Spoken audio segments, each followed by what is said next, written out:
Hail Mary, full of grace, the Lord is with you. Blessed are you among women, and blessed is the fruit of thy womb, Jesus. Holy Mary, Mother of God, pray for us sinners, now at the hour of our death. Amen.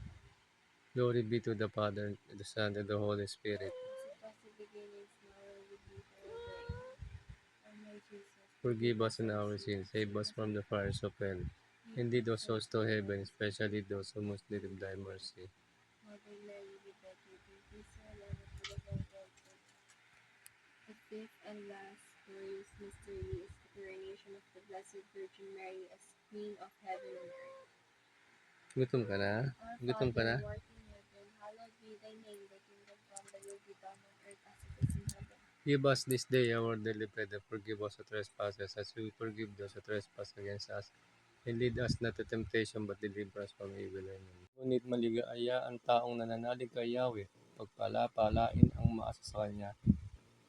Ang katulad niya ay halamang nakatanim sa tabi ng batisan. Ang ugat ay patungo sa tubig.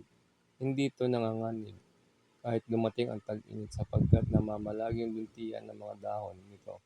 Mapalad na masasabi ang sa iyo magtiwala, hindi sila mabibigo, iyamong ikaw ay dakila.